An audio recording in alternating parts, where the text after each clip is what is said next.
दोस्तों यहाँ पर सबसे पहले आप प्रूफ देख लीजिए। यहाँ पर देख सकते हैं मेरे हाथ में इंडसइंड बैंक का वेलकम किट है। इस वेलकम किट में एटीएम कार्ड साथ ही चेकबुक दिया गया है। तो आप लोग घर बैठे इंडसइंड बैंक में online zero balance saving account open कर सकते हैं। यहाँ पर जीरो बैलेंस मतलब यदि आप अपने अकाउंट में कोई भी बैलेंस नहीं रखते हैं तो बैंक आपसे कोई भी चार्ज नहीं लेती है। इसके अलावा सबसे बड़ी बात है, आप लोग घर बैठे वीडियो केवाईसी के माध्यम से केवाईसी कंप्लीट कर सकते हैं। केवाईसी कंप्लीट करने के लिए आपको बैंक के ब्रांच में जाने की ज़रूरत नहीं पड़ती है। इसके अलावा सबसे अच्छी बात है, यदि आप इंडसइंड बैंक में अकाउंट ओपन कर लेते हैं तो आप लोग आधार कार्ड के माध्यम से यूपीआई का रजिस्ट्रेशन कर सकते हैं और यूपीआई पिन बना सकते हैं। यूपीआई पिन बनाने के लिए एटीएम कार्ड की ज़रूरत नहीं पड़ती है और आप लोग आधार कार्ड के माध्यम से ही यूपीआई पिन बना सकते हैं और कोई भी यूपीआई ऐप गूगल पे, फ़ोनपे, अमेजॉन पे, पेटीएम या कोई भी यूपीआई ऐप का इस्तेमाल कर सकते हैं। इसके अलावा अकाउंट ओपन करने पर और भी बेनिफिट देखने को मिलता है। आपको आसानी से क्रेडिट कार्ड मिल जाता है, साथ ही आपको लोन भी आसानी से मिल जाता है। तो आप लोग किस तरह से इंडसइंड बैंक में online zero balance saving account open करेंगे, आज की इस वीडियो में आपको कंप्लीट डिटेल में बताने वाले हैं। तो आप लोग वीडियो को अंत तक जरूर देखिएगा, लाइक करना मत भूलिएगा।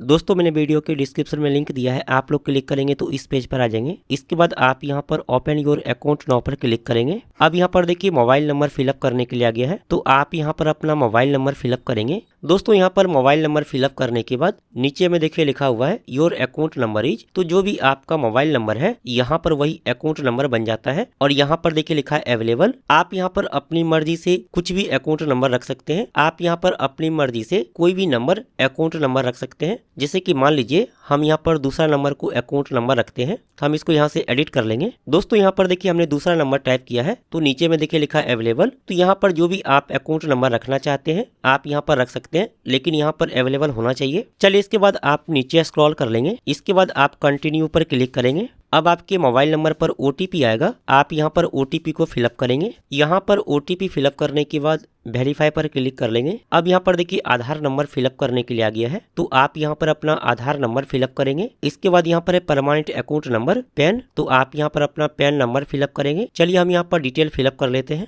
यहाँ पर डिटेल फिलअप करने के बाद आप इस बॉक्स में टिक कर लेंगे। इसके बाद नीचे स्क्रॉल करेंगे। इसके बाद सेंड वेरिफिकेशन ओटीपी पर क्लिक करेंगे। अब जो भी आपके आधार कार्ड के साथ मोबाइल नंबर लिंक है उस पर ओटीपी आया होगा, आप यहाँ पर ओटीपी को फिलअप करेंगे। चलिए ओटीपी फिलअप कर लेते हैं। यहाँ पर ओटीपी फिलअप करने के बाद आप नीचे स्क्रॉल करेंगे। इसके बाद कंटिन्यू पर क्लिक कर लेंगे। अब आपको यहाँ पर थोड़ा सा वेट करना है, आपको यहाँ पर बैक नहीं करना है। अब दोस्तों यहाँ पर देखिए पर्सनल डिटेल फिलअप करने के लिए आ गया है, तो आपको यहाँ पर अपना पर्सनल डिटेल फिलअप करना होगा। यहाँ पर है ईमेल आईडी, तो आप यहाँ पर अपना ईमेल आईडी फिलअप कर लेंगे। चलिए यहाँ पर ईमेल आईडी फिलअप कर लेते हैं। यहाँ पर ईमेल आईडी फिलअप करने के बाद वेरीफाई पर क्लिक करेंगे। अब जो भी आपने ईमेल आईडी फिलअप किया है उस ईमेल आईडी पर बैंक की तरफ से ओटीपी आया होगा, आप यहाँ पर ओटीपी को फिलअप करेंगे। यहाँ पर ईमेल ओटीपी फिलअप करने के बाद वेरीफाई पर क्लिक कर लेंगे। अब दोस्तों यहाँ पर देखिए हमारा ईमेल आईडी वेरीफाई हो चुका है। इसके बाद यहाँ पर है मैरिटल स्टेटस, तो आप सेलेक्ट पर क्लिक करेंगे और आप यहाँ से सेलेक्ट कर लीजिए। यदि आपकी शादी हो चुकी है तो आप यहाँ पर मैरिड को सेलेक्ट कर लेंगे, लेकिन यदि आपकी शादी नहीं हुई है तो आप यहाँ पर अनमैरिड को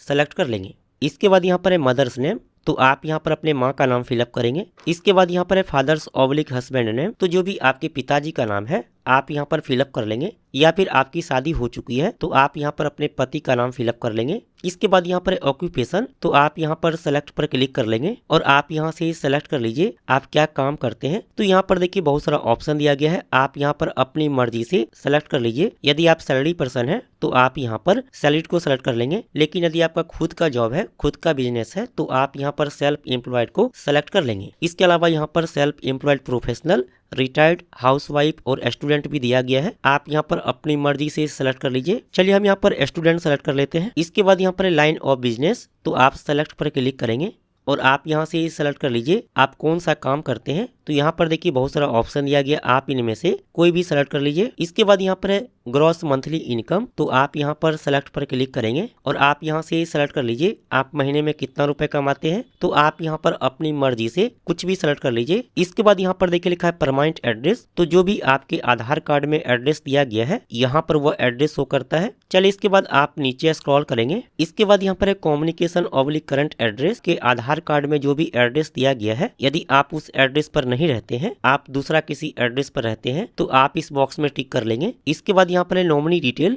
यदि आप अपने बैंक अकाउंट के साथ नॉमिनी का नाम ऐड करना नहीं चाहते हैं तो आप इस बॉक्स में टिक कर लेंगे। आप नॉमिनी का नाम बाद में भी ऐड कर सकते हैं। यदि आप नॉमिनी का नाम ऐड करना चाहते हैं तो आप यहाँ पर नॉमिनी का डिटेल फिलअप कर लेंगे। यहाँ पर है फुल नेम, जो भी व्यक्ति का नाम आप नॉमिनी में रखना चाहते हैं आप यहाँ पर उसका नाम फिलअप कर लेंगे। इसके बाद यहाँ पर है रिलेशनशिप, आप सेलेक्ट पर क्लिक करेंगे और आप यहाँ से सेलेक्ट कर लीजिए जो भी व्यक्ति का नाम आपने नॉमिनी में रखा है उसका आपके साथ क्या रिलेशन है, आप यहाँ पर सेलेक्ट कर लेंगे। जैसे कि हम फादर को नॉमिनी में रखना चाहते हैं तो हम यहाँ पर फादर सेलेक्ट करेंगे। इसके बाद यहाँ पर डेट ऑफ बर्थ, आप यहाँ पर नॉमिनी का डेट ऑफ बर्थ फिलअप करेंगे। चलिए इसके बाद आप नीचे स्क्रॉल करेंगे। इसके बाद यहाँ पर एडिशनल डिटेल, यदि आप विकलांग हैं तो आप यहाँ पर यस को सेलेक्ट कर लेंगे, लेकिन यदि आप विकलांग नहीं है तो आप यहाँ पर नो सेलेक्ट कर लेंगे। इसके बाद आपको यहाँ पर नो सेलेक्ट करना है, यहाँ पर भी आपको नो सेलेक्ट करना है। इसके बाद यहाँ पर है सेलेक्ट ब्रांच, तो आप यहाँ पर चूज द नियरेस्ट लोकेशन पर क्लिक करेंगे। अब जो भी आपके आधार कार्ड में एड्रेस दिया गया है उसके अनुसार से यहाँ पर ब्रांच शो करता है। यदि आपकी एरिया में इंडसइंड बैंक का एक से ज्यादा ब्रांच है तो जो भी ब्रांच में आप अकाउंट ओपन करना चाहते हैं आप यहाँ पर वह सेलेक्ट कर लेंगे। चलिए इसके बाद आप नीचे स्क्रॉल करेंगे। इसके बाद यहाँ पर do you want to receive direct benefit transfer यानी कि डीबीटी, तो जितने भी सरकारी योजना का पैसा होता है वह डीबीटी के माध्यम से ही आपके बैंक अकाउंट में ट्रांसफर किया जाता है। जैसे कि गैस सब्सिडी का पैसा, किसान योजना का पैसा,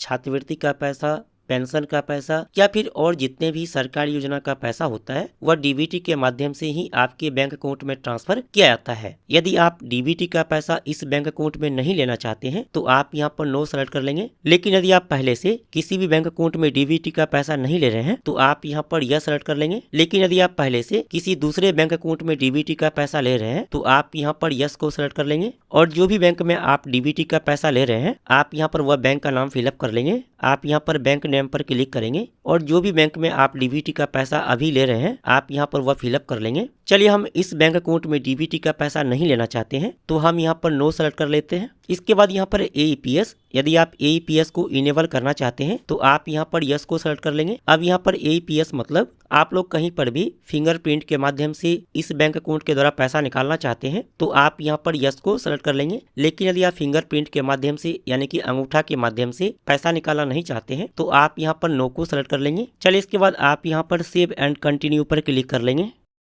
अब दोस्तों यहाँ पर देखिए अकाउंट सेलेक्ट करने के लिए आ गया कि आपको कौन सा अकाउंट ओपन करना है। यहाँ पर सबसे पहला अकाउंट है इंडस डिलाइट एमएफ या जीरो बैलेंस अकाउंट है। यहाँ पर देखिए लिखा हुआ है जीरो बैलेंस सेविंग अकाउंट, साथ ही यहाँ पर एवरेज मंथली बैलेंस जीरो, यानी कि आप अपने अकाउंट में कोई भी बैलेंस नहीं रखते हैं तो बैंक आपसे कोई भी चार्ज नहीं लेती है। साथ ही यहाँ पर इनिशियल फंडिंग 500, तो यह अकाउंट ओपन करने के लिए आपको यहाँ पर इनिशियल फंडिंग 500 रुपए करना होगा तभी आपका यहाँ पर अकाउंट ओपन होगा। तो जो आप यहाँ पर इनिशियल फंडिंग करते हैं आप इस अमाउंट को बाद में एटीएम कार्ड के माध्यम से या फिर यूपीआई के माध्यम से इस पैसे को निकाल सकते हैं। साथ ही यहाँ पर यदि आप 590 रुपए पे करते हैं तो आपको फिजिकल एटीएम कार्ड, साथ ही आपको वर्चुअल एटीएम कार्ड मिलेगा। लेकिन यदि आप एटीएम कार्ड नहीं लेना चाहते हैं तो आप यहाँ पर वर्चुअल डेबिट कार्ड ले सकते हैं। आप यहाँ पर visa gold virtual card select कर लेंगे। यहाँ पर देखिए लिखा है जीरो, यानी कि वर्चुअल कार्ड लेने के लिए कोई भी आपको पैसा नहीं लगता है, यह बिल्कुल फ्री है। साथ ही एटीएम कार्ड लेने की कोई भी जरूरत भी नहीं है, क्योंकि आप लोग वर्चुअल कार्ड के माध्यम से कोई भी यूपीआई ऐप,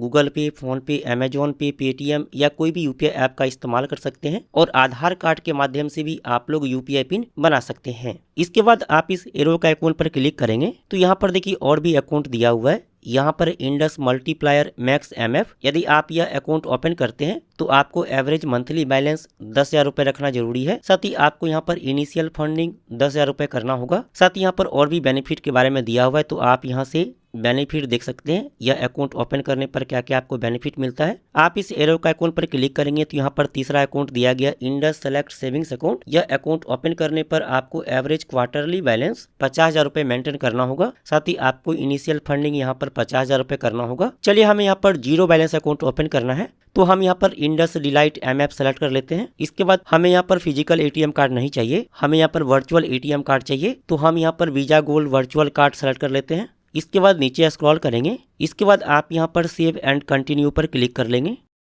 अब आपको यहाँ पर मोबाइल बैंकिंग ऐप का यूजर नेम और एम पिन सेट करना होगा। यहाँ पर इंटर यूजर नेम आप यहाँ पर क्लिक करेंगे और जो भी आप मोबाइल बैंकिंग ऐप का यूजर नेम रखना चाहते हैं आप यहाँ पर फिलअप कर लेंगे। ध्यान रहे कि आप यहाँ पर जो भी मोबाइल बैंकिंग ऐप का यूजर नेम बनाएंगे आप लोग इसी यूजर नेम के माध्यम से मोबाइल बैंकिंग ऐप में लॉगिन कर पाएंगे। चलिए हम यहाँ पर मोबाइल बैंकिंग ऐप का यूजर नेम रख लेते हैं। यहाँ पर यूजर नेम फिलअप करने के बाद इसके बाद यहाँ पर इंटर एम पिन, तो आप यहाँ पर क्लिक करेंगे। दोस्तों यहाँ पर यूजर नेम फिलअप करने के बाद यदि आपको नीचे में शो करता है यूजर नेम नॉट अवेलेबल, तो आपको यहाँ पर दूसरा यूजर नेम रखना होगा। चलिए हम यहाँ पर दूसरा यूजर नेम बना लेते हैं। दोस्तों यहाँ पर देखिए हमने दूसरा यूजर नेम रखा है, तो यहाँ पर नीचे में आ गया अवेलेबल। तो यहाँ पर आपको ऐसा यूजर नेम रखना है जो अवेलेबल होना चाहिए। चलिए इसके बाद यहाँ पर इंटर एम पिन, तो आप यहाँ पर क्लिक करेंगे। तो जो भी आप मोबाइल बैंकिंग ऐप का एम पिन यानी कि लॉगिन पिन रखना चाहते हैं आप यहाँ पर टाइप कर लेंगे। आप यहाँ पर ध्यानपूर्वक एम पिन सेट करेंगे, क्योंकि आप यहाँ पर जो भी एम पिन टाइप करेंगे आप लोग इसी एम पिन के माध्यम से मोबाइल बैंकिंग ऐप में लॉगिन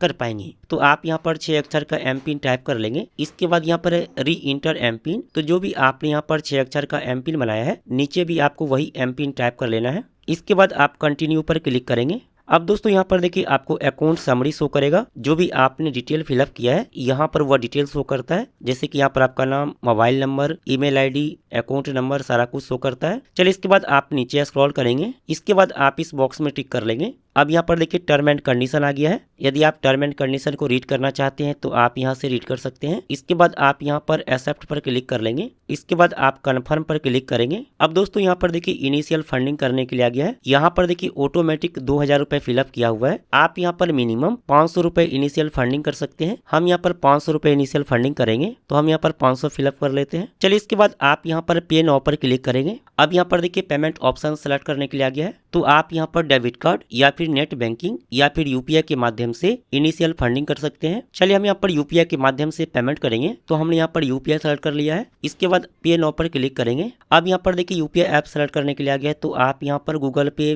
भीम पे, पेटीएम या फिर फोन पे के माध्यम से पेमेंट कर सकते हैं। चलिए हम यहाँ पर फोन पे के माध्यम से पेमेंट करेंगे, तो हम यहाँ पर फोन पे सेलेक्ट कर लेते हैं। इसके बाद यहाँ पर इंटर यूपीआई आईडी, तो जो भी आपने यहाँ पर यूपीआई ऐप सेलेक्ट किया है आप यहाँ पर उसका यूपीआई आईडी फिलअप कर लेंगे। हमने यहाँ पर फोन पे सेलेक्ट किया है, तो हम यहाँ पर फोन पे का यूपीआई आईडी फिलअप कर लेते हैं। यहाँ पर यूपीआई आईडी फिलअप करने के बाद वेरीफाई पर क्लिक करेंगे। दोस्तों यहाँ पर देखिए यूपीआई आईडी वेरीफाई हो चुका है, साथ ही यहाँ पर नाम लिखा हुआ है। चलिए इसके बाद आप प्रोसीड पर क्लिक करेंगे। अब दोस्तों जो भी आपने यूपीआई ऐप सेलेक्ट किया है उस पर आपको नोटिफिकेशन आया होगा। चलिए हम यहाँ पर पेमेंट कर लेते हैं। यहाँ पर देखिए हमने फोन पे सेलेक्ट किया है, तो फोन पे पर नोटिफिकेशन आया हुआ है। पे नाउ पर क्लिक करके हम यहाँ पर पेमेंट कर लेते हैं। अब आपको यहाँ पर वीडियो केवाईसी के माध्यम से केवाईसी कंप्लीट करना होगा। तो वीडियो केवाईसी स्टार्ट करने से पहले आप अपने पास ओरिजिनल पैन कार्ड, साथ ही आप अपने पास व्हाइट पेपर यानी कि सादा कागज, साथ ही ब्लैक या फिर ब्लू पेन अपने पास रखेंगे, क्योंकि वीडियो केवाईसी के दौरान आपको सिग्नेचर करके दिखाना रहता है। चलिए इसके बाद आप यहाँ पर प्रोसीड पर क्लिक कर लेंगे। इसके बाद आप अलाउ पर क्लिक कर लेंगे। अब आपका यहाँ पर वीडियो केवाईसी स्टार्ट हो जाएगा। तो वीडियो केवाईसी के माध्यम से केवाईसी कंप्लीट करना काफी आसान है। जो भी बैंक के कर्मचारी आपसे सवाल करेंगे आप उसका आंसर देंगे। इसके अलावा पैन कार्ड दिखाने के लिए कहा जाता है तो पैन कार्ड दिखाएंगे, सिग्नेचर करने के लिए कहा जाता है तो सिग्नेचर करके दिखाएंगे। इसके बाद आपका यहाँ पर वीडियो केवाईसी के माध्यम से केवाईसी कंप्लीट हो जाता है। दोस्तों वीडियो केवाईसी के माध्यम से केवाईसी कंप्लीट होने के बाद अब आपको इस तरह से ओपन हो जाएगा और आपको यहाँ पर अपना अकाउंट नंबर शो करता है, साथ ही यहाँ पर आपका रेफरेंस नंबर शो करता है। 24 घंटे के अंदर आपके रजिस्टर्ड मोबाइल नंबर पर, यानी कि जो मोबाइल नंबर से आपने अकाउंट ओपन किया है उस मोबाइल नंबर पर और रजिस्टर्ड ईमेल आईडी पर बैंक की तरफ से अकाउंट डिटेल सेंड कर दिया जाता है। तो इस तरह से आप लोग इंडसइंड बैंक में online zero balance saving account open कर सकते हैं। जब आप केवाईसी कंप्लीट कर लेंगे उसके बाद आपके घर के पते पर एटीएम कार्ड सेंड कर दिया जाता है। यदि आपको पासबुक चाहिए तो जो भी आपने ब्रांच में अकाउंट ओपन किया है उस ब्रांच में जाकर के पासबुक भी ले सकते हैं। उम्मीद है कि मैंने आपको डिटेल में बता दिया है। यदि आपके मन में कोई भी सवाल है, कोई भी एरर शो करता है तो कमेंट जरूर करिएगा। आपके कमेंट का जवाब हम जरूर देंगे। फिर मिलते अगले वीडियो में, तब तक के लिए अपना बहुत ख्याल रखिएगा। Bye, take care.